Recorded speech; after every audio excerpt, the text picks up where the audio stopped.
Thank you doctor Rupali, बताइए। Sir thank you so much अपना valuable time देने के लिए। और बहुत कैंसर एक ऐसा क्रिटिकल इशू है आज के समय में, जिसे सुनते ही हमारे दिमाग में बहुत सारे सवाल आते हैं। और मुझे लगता है कि इन सब सवालों के जवाब सिर्फ एक एक्सपर्ट ही दे सकते हैं, जैसे कि आप। तो सबसे पहले तो मैं ये जानना चाहूंगी कि एक पूरा दिन इसे डेडिकेट किया गया है, आखिर अवेयरनेस क्यों जरूरी है और अभी इंडिया की स्थिति क्या है सो कैंसर को लेकर के। अवेयरनेस क्यों जरूरी है, एक बढ़िया सवाल। तो अभी इंडिया में 2022 में लाइक लास्ट ईयर जो नए केसेस कैंसर के रिपोर्ट हुए हैं वो हैं almost 14.5 lakhs। And this number is going to increase every year, हर साल ये 3% रेट से इंक्रीज होने वाला है। So like if you compare from 2015 to 2025, the cancer incidence is going to increase by 27%. So there is a huge number of okay. cancer cases which will be coming in the eras. सो अभी है कि cancer का cases बढ़ रहा है। हमारे साथ एक दूसरा प्रॉब्लम भी है, like in India has got a different problem other than western countries. Like we are at the third position, सबसे ज्यादा US, then China and then India in the number of cancer cases worldwide. हमारे यहाँ जो cancer cases हैं basically okay. Young population में ज्यादा हैं compare to western. So western में अगर 2/3 केसेस अबव 65 है, तो हमारे यहाँ more than 50% of cases are between 40 to 50 years, like 40 to 60 years. So at a younger age we are getting cancers. So these all things are alarming, and that's why awareness is required. Okay.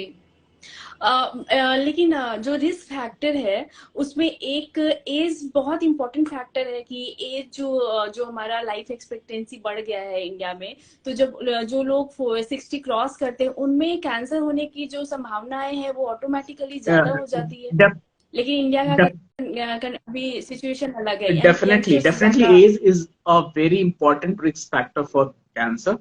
But unfortunately, अगर आप देखो तो cardiac cases भी हमारे यहाँ, जैसे myocardial infarction के cases in general younger population में होता है compare to western where it happens in elderlies.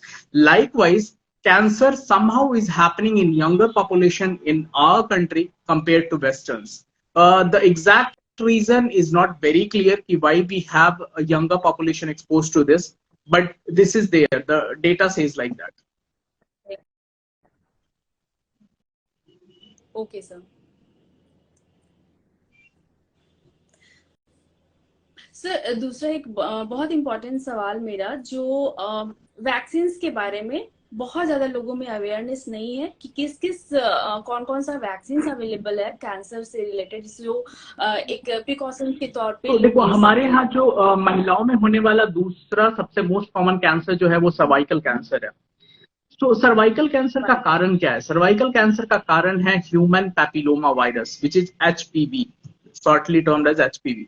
तो एचपीवी अगर कारण है, so to target this there was a vaccine developed which is called HPV vaccine.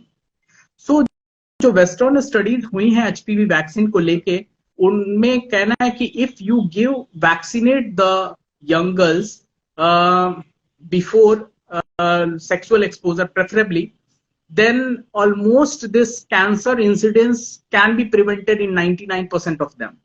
So that's why that vaccination program is being scheduled. वो हमारे भी national vaccination programme में आने वाला है in coming eras.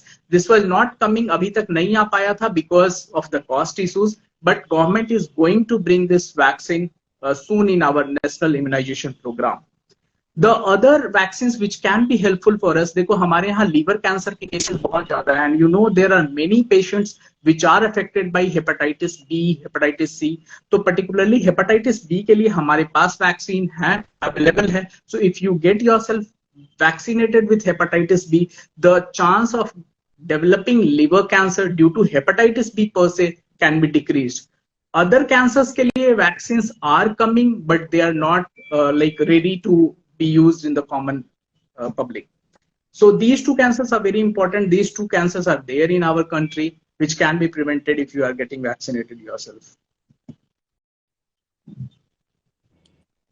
Okay.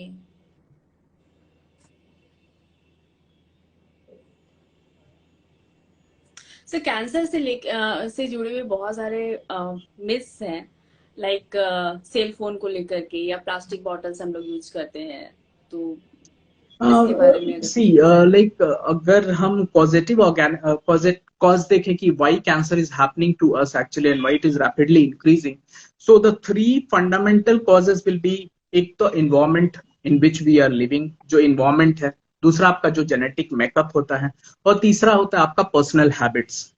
So the environment which in which we are there, actually it's getting polluted. Now the air pollution levels are very high. That's why आप देखो कि पहले जो ये लंग होता था, कैंसर, लंग का कैंसर जो होता था वो ऑलमोस्ट 90% स्मोकर्स में होता था, but nowadays almost 30% patients who are non smokers, जिन्होंने कभी स्मोक ना किया हो, they are also getting lung cancer. So that might be a reason for that.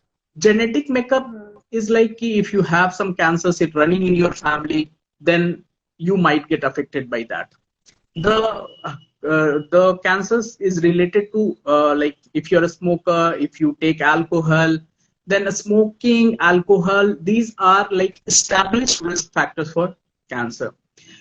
Some risk factors like the plastics, the pesticides which we see, exactly ये cancer cause कर रहे हैं या नहीं कर रहे हैं, इसका बहुत ज्यादा एविडेंस नहीं है, but yeah it might be there in coming times. But safe, like the healthy life, the one very important factor which I missed is healthy lifestyle. So obesity and low, if you're not doing exercise, like if you're sedentary lifestyle, that is related with some cancers, particularly cancer gallbladder ka, cancer colon ka, cancer rectum, so cancer breast. So these are important cancers which are associated with your sedentary lifestyle and obesity. So these are very established risk factors. Plastic, pesticides, we don't know. It might be there in coming eras. It might be proven actually.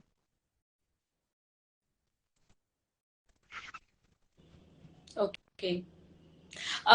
मेरे जो अभी तक के जो भी patients मैं hospital में मिली हूँ, तो मुझे बहुत सरप्राइज होता है ये सुनकर कि जैसे कि जो भी लोग, मैं हमेशा जब भी हिस्ट्री लेती हूँ, असेसमेंट करती हूँ, तो सबसे पहले मुझे ये जवाब मिलता है मोस्टली कि ये तो नॉनवेज भी नहीं खाते हैं, ये तो सिगरेट पान गुटखा कुछ भी नहीं खाते हैं, बट कैंसर हो गया. तो कहीं ना कहीं बहुत सारे फैक्टर्स हैं जो रिस्पॉन्सिबल है. Exactly you are correct. Actually देखो, हमारा जो बेल्ट है ना, पर्टिकुलरली जो गैंगेटिक बेल्ट है, जो हिमालयन रीजन है पूरा, अब इसमें like the studies which are हमारे यहाँ ना, हिपैटोपैंक्रेटिकोबिलियरी, मतलब कि कार्सिनोमा गॉल ब्लैडर के केसेस, मतलब पित्त की थैली के कैंसर बहुत ज्यादा है. तो one of the risk factor is definitely the arsenic belt.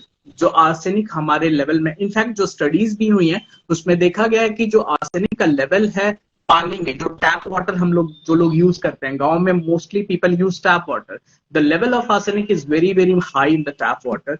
Apart from that, one study has also shown कि जो ब्रेस्ट मिल्क है उसमें भी आर्सेनिक का लेवल काफी हाई था actually. However, arsenic is not the sole reason for carcinoma gallbladder, but it is a factor which is established. So there are many more reasons actually. We do not know exactly why the cancer is happening. So जो established risk factors हैं, at least उससे हम लोग prevent कर सकते हैं अपने आप को. Like अगर आप smoke नहीं करोगे तो पता है alcohol factor है, we can avoid that. But these environmental चीज जैसे arsenic का level कम कर, arsenic और भी कई सारी चीजें होंगी जो शायद अभी पता नहीं है कि it might lead to cancer, which will be deciphered, जो हो सकता है आगे आने वाले टाइम में हमको पता चल जाए, then we can prevent that also. But जो चीजें पता है एटलीस्ट उससे तो हम जरूर अपने आप को प्रिवेंट कर सकते हैं. बिल्कुल.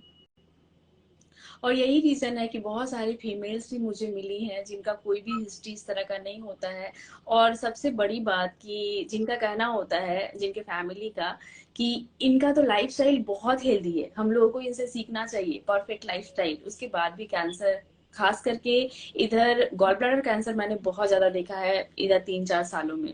तो जो आप बता रहे हैं आर्सेनिक बेल्ट होना हिमालयन रीजन और पानी में, यही so एक रूपाली, रीजन what I बहुत would बड़ा like to रीजन say है on जो this हमारे कि हाथ देखो में नहीं जो आता हम लोग इंटरेक्ट करते हैं ना, जैसे आप पेशेंट से मिल रहे हो किसी एक पेशेंट से, सो अगर आप सारे कैंसर्स को देखो ना, तो अभी भी tobacco is responsible for 40 to 50% of all cancers, tobacco.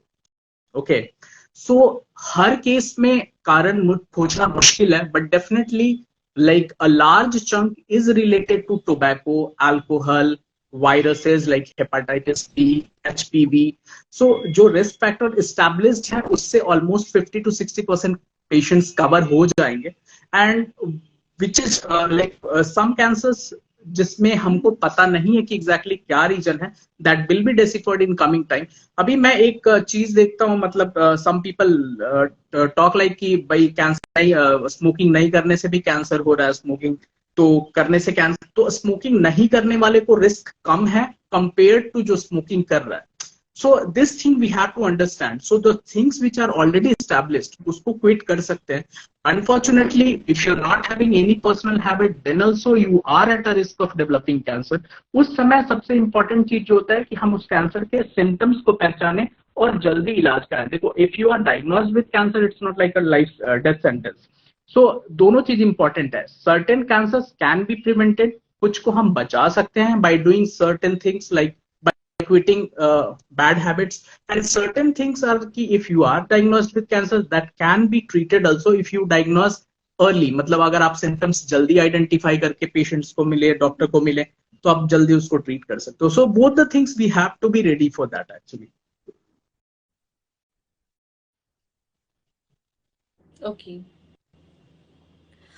Miss जानी जफर, सर एक सवाल है कमेंट बॉक्स में, आप देख सकते हैं इनिशियल फेज के सिम्टम्स क्या होंगे, क्योंकि इनिशियल फेज में बहुत सारे लोगों को पता नहीं चलता है कि उसको कैंसर है, और यस बहुत लोगों को नहीं पता चलता है। तो क्या कुछ ऐसा है जिससे लोग अलर्ट है? जहां तक मुझे लगता है कि स्क्रीनिंग हमेशा करवाना चाहिए, पर नॉर्मली इंडिया में मैं यहाँ देखती हूँ कि लोग ज्यादातर टेस्ट वगैरह पे कि जब कुछ हो जाए तभी टेस्ट करवाते हैं। बट क्या एक होना चाहिए ड्यूरेशन की, हाँ एक टाइम पे ये खुद को चेकअप, खुद तो का देखो स्क्रीनिंग करवाना चाहिए, कुछ या क्या देखो कुछ सिम्टम्स हो ऐसे सकते कैंसर्स हैं? हैं जिसके लिए स्क्रीनिंग अवेलेबल है, जैसे आप बता रहे हो ना, breast cancer, cervical cancer, there are screening available. तक बात करें तो हर हर कैंसर के लिए सिम्टम्स अलग अलग है। फॉर एग्जांपल, महिलाओं में होने वाला सबसे ज्यादा कॉमन कैंसर जो है वो ब्रेस्ट कैंसर है। तो ब्रेस्ट कैंसर के जो इनिशियल सिम्टम्स है दे आर वेरी क्लियर। आपको अगर कोई पेनलेस लंप, कोई ऐसा लंप जो दर्द ना करता हो, दर्द ना करती हो, in fact that might be cancer actually. Painful lump होता है उसमें कैंसर होने की संभावना कम है कंपेयर टू वैसे गांठ जिसमें दर्द ना होता हो। तो देखो, breast cancer the symptoms are very easily identified. अगर आप क्लिनिकल ब्रेस्ट, आप खुद सेल्फ ब्रेस्ट एग्जामिनेशन करते हो, आप डिटेक्ट कर सकते हो उसको। जो मुंह के कैंसर्स होते हैं जो हमारे यहाँ बहुत ज्यादा कॉमन है, because people are eating tobacco, खैनी बहुत लोग खाते हैं, उनमें अगर मुंह का खुलना कम हो रहा है, उनमें लाल छाले पड़ रहे हैं, कोई ऐसा घाव हो गया उनके मुंह में जो हील नहीं कर रहा है, दिस कैन बी कैंसर। अगर हम और बात करें तो लंबे समय के लिए आपको खांसी हो रही है और अगर आप स्मोकर हैं, you can have lung cancer. Certain tumour, कुछ ऐसे कैंसर हैं जो अर्ली स्टेज में डायग्नोज हो पाते हैं। कार्सिनोमा ओवरी, जो ओवेरी का कैंसर होता है हमारा, ओवेरी का कैंसर मोस्टली स्टेज 3C में प्रेजेंट करता है। उसका कारण क्या है कि जो उसके सिम्टम्स होते हैं, early symptoms, they are very vague actually. आपको गैस फॉर्मेशन होना, आपकी यूरिनेशन, फ्रीक्वेंट यूरिनेशन होना, so these are the symptoms which we generally ignore actually. Gas वाला तो बहुत इंपॉर्टेंट है, तो early gas formation has to be, मतलब बहुत केयरफुल रहना है हम लोग को। अगर आपको if you are getting gaseous problem every time, we are just taking PPIs, हम लोग पैंटोप्राजोल जाके ले लेते हैं, आज तो ओवर द काउंटर ड्रग है, this is over the counter drug. But many times I have seen कि मेल पेशेंट जो पुरुष हैं उनको अगर ये हो रहा है, like he they are having problems, 5 से 6 महीने के बाद they are diagnosed with CS stomach, उनको पेट का कैंसर है, जो 5 से 6 महीने बाद पता चल रहा है। They are having symptoms of 5 to 6 months।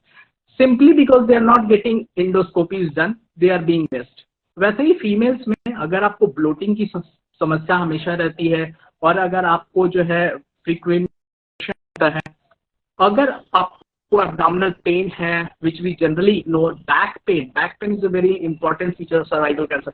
So अगर ये सब symptoms है, I think you need to meet physician और टेस्ट करवाने हैं. हमारे यहाँ पेशेंट्स पे एक प्रॉब्लम मैंने जो देखा है, they are very hesitant to get the test done.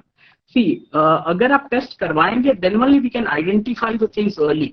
तो सिम्टम्स आपको बताते हैं कि ऐसा हो सकता है, आप टेस्ट करवाते हैं तो we can confirm that and then we can come to a diagnosis. So this is true, certain cancers can be detected. जो कुछ कैंसर्स है वो आराम से डिटेक्ट हो सकते हैं अगर आप में सिम्टम्स आइडेंटिफाई किया तो. कुछ कैंसर्स अनफॉर्चुनेटली, जैसे जीबी का कैंसर भी है, मोस्टली स्टेज 3 स्टेज 4 में ही पकड़ा जाता है because the earlier symptoms are very very vague. So it's like that. But most common होने वाला, जो सबसे ज्यादा होने वाला common cancer, breast cancer, cervical cancer. अगर किसी को परवेजाइनल डिस्चार्ज हो रहा है, वाइट डिस्चार्ज वगैरह कंटिन्यूअस हो रहा है, they should meet the gynecologist and get themselves evaluated for cervical cancer. So these are few symptoms which we can like see and which we can identify and we can get if we are going to meet a physician or oncologist.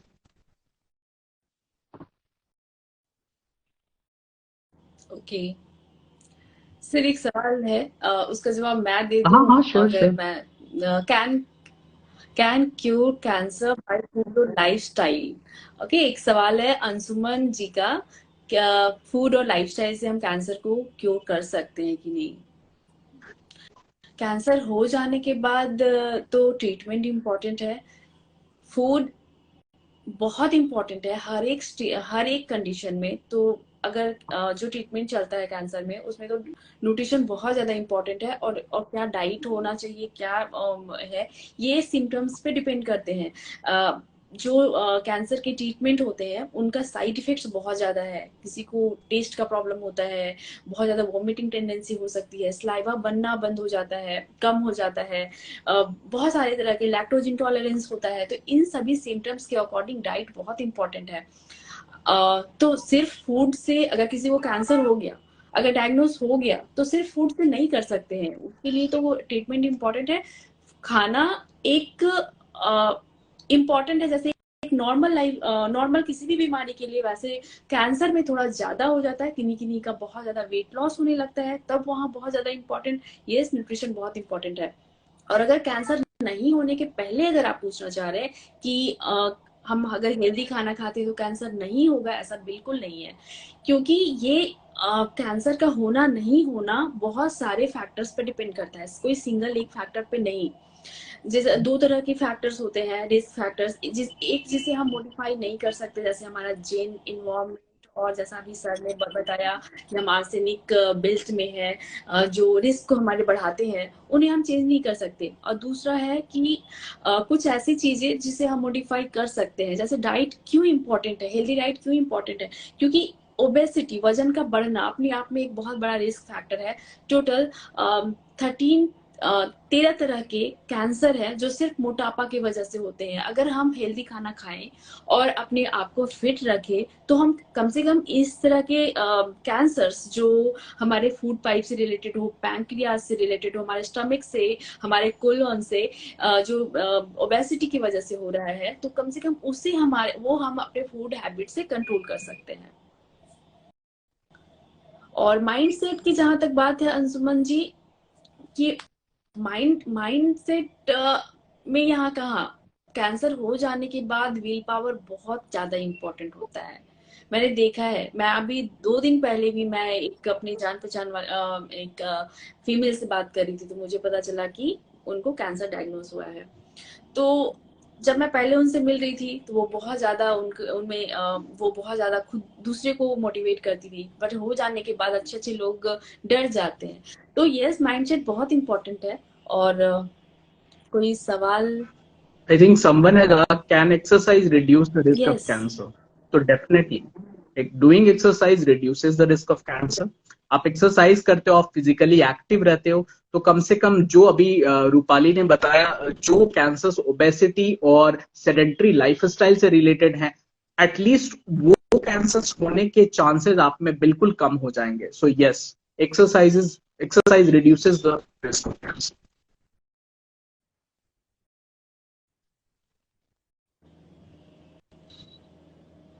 Yes.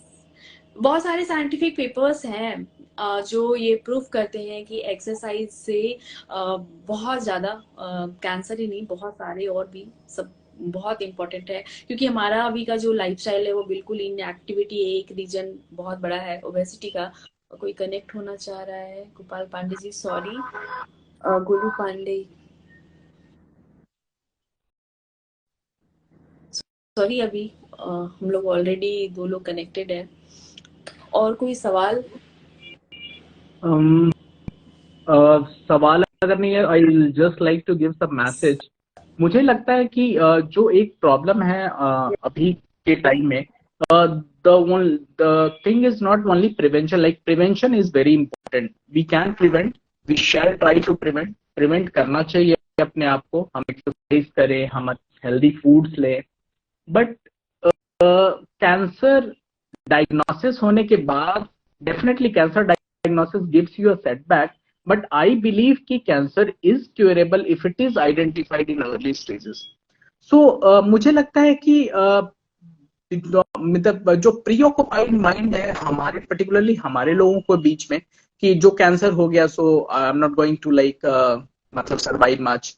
तो ये ऐसा बिल्कुल नहीं है. हर एक cancer का जो outcome है बिल्कुल अलग अलग है, एंड जो ट्रीटमेंट है वो भी काफी अलग अलग है. सो आई बिलीव कि जब कैंसर से डायग्नोज हो, shall come and get opinion at least by a certified medical oncologist या certified oncologist से आके ओपिनियन ले, उनसे मिले, चीजों डिस्कस करें, then only you shall come to a conclusion. हमारे यहाँ लोग काफी पहले कंक्लूजन पे आ जाते हैं, like just because of the history and all. I believe कि लोगों को ऐसा लगता है कि कैंसर डायग्नोज हो गया तो अब तो like life is like done. ऐसा बिल्कुल नहीं है. Stage 1, 2, 3 cancers are still curable. बहुत सारे कैंसर्स ऐसे हैं जिसमें लोग 20 साल 25 साल तक, जैसे क्रॉनिक माइलोइड ल्यूकीमिया ले लो, ब्लड कैंसर है, but patients are alive for 20 years, 25-30 years of life. Like 45 year diagnosed, 25 years are getting, so it becomes like 70. So मेरा यही कहना है कि आप अपने मन में प्रीऑक्युपाइड मत रहें, आए एंड डिस्कस करें चीजों को, and then take decisions.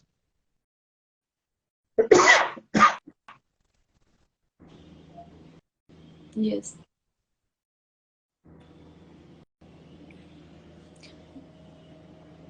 Which type of exercise done to prevent cancer? सभी तरह के एक्सरसाइज अच्छे होते हैं.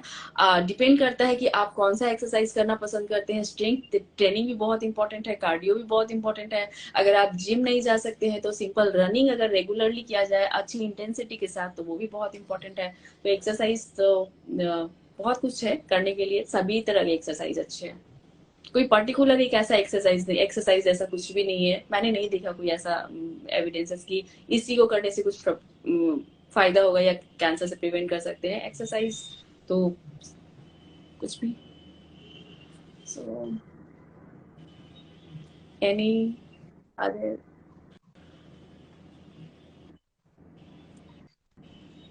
कोई और क्वेरीज है आपकी तो आप पूछ सकते हैं. I'm always thankful for saving my mom. Thank you so much, sir. Prakash ji, thank you. I will always thankful for saving my mom. Thank you so much, sir. अच्छा सर ने treatment किया था प्रकाश जी की mummy का, जो thanks बोल रहे हैं. Okay, thank you so much Aamir Ahmed ji.